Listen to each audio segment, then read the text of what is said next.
Heroine Janhvi Kapoor తన bye ఫ్రెండ్తో తిరుమల వెళ్ళిందంట. అంటే బాయ్ ఫ్రెండ్తో గుడికి రావడం ఏంటి అని చెప్పేసి చాలా మంది పాపం ట్రోల్స్ చేస్తున్నారు. దీని గురించి మీరేమంటారు? బాయ్ ఫ్రెండ్తో తిరుమల ఆవిడేమైనా అసాంఘిక కార్యకలాపాలు చేసిందా? ఏం లేదు కదా. శుభ్రంగా వాళ్ళ ఆయన ఫియాన్సీయో ఫ్రెండో హూ ఎవర్ ఇట్ ఈస్, అంటే 2 డిఫరెంట్ జెండర్స్ వస్తే దేవుడికి లేని అభ్యంతరం మీకేంటి అసలు? దేవుడు చెప్పాడా మీరు రావద్దని? వాళ్ళు అక్కడ ఏమన్నా అసాంఘిక కార్యకలాపాలు చేసినా, ఇన్స్టా రీల్స్ చేశారా, ఎవరన్నా ఫ్రాంకులు చేశారు? ఇంత మొన్న జైలున వాళ్ళందరూ ఏవేవో చేసి వచ్చారు. అసలు వీళ్ళకి మనసు కలిస్తే కూడా పెళ్ళి అయినట్టేమో వాళ్ళ ఫీలింగ్లో. They are happy.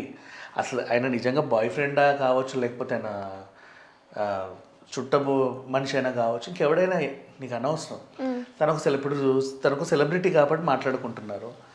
సాధారణ వాళ్ళు కూడా చాలామంది బాయ్ ఫ్రెండ్స్తో తిరుమలకి వచ్చి వెళ్ళిన వాళ్ళు ఉన్నారు. వాళ్ళు ఎవరికి తెలియదు కాబట్టి ఎవరు మాట్లాడుకోవాలి. ఈవిడ తెలుసు కాబట్టి ఈవిడ పాయింట్అవుట్ చేస్తున్నాడు. దేవుడికి లేని ప్రాబ్లం వీళ్ళకి ఏంటి అసలు? ఎందుకు ట్రోల్ చేయాలి? ఆ వీడియో చూడు, అబ్బాయి చక్కగా పంచకట్లో వచ్చాడు, చాలా చక్కగా పూజ చేసుకున్నాడు. ఈ అమ్మాయి కూడా చక్కగా పూజ చేసుకుంది, నీట్గా వెళ్ళారు. ఒకటో రెండో మైకులు వస్తే వాళ్ళు అడిగిన దానికి కూడా సమాధానాలు చెప్పి చక్కగా వెళ్ళారు.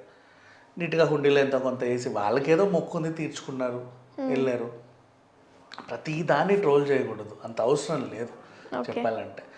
బట్ అదేంటో నాకు అర్థం కావట్లేదు. బట్ వీళ్ళు సెలబ్రిటీస్ కాబట్టి మనం మాట్లాడుతున్నాము. ఎంతోమంది వస్తూ ఉంటారు, అక్కడ ఏం చేస్తారో మనకేం తెలుసు? ట్రోల్స్ గురించి అంటే మనకు తెలిసిందే, ఇంకేదో అలా నార్మల్.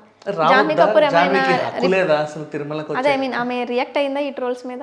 దానికి తెలుసో లేదో తెలియదు ఇంకా. పాపం ఆవిడ వీడియోలు వైరల్ అవుతున్నాయి, వీళ్ళేమో ఇష్టం ఉన్నట్టు వార్తలు రాసేస్తున్నారు. ఆమెకు నాకు తెలిసి ఈ పాటికి తేరుకుందో లేదో, పాపం ఇంకా ఇంటికి చేరుకుందో లేదో ఇలా చేస్తున్నారు. పవిత్రమైన తిరుమల కొండకి బాయ్ ఫ్రెండ్ వేసుకొని ఎలా వస్తావు అమ్మాయి అంటే.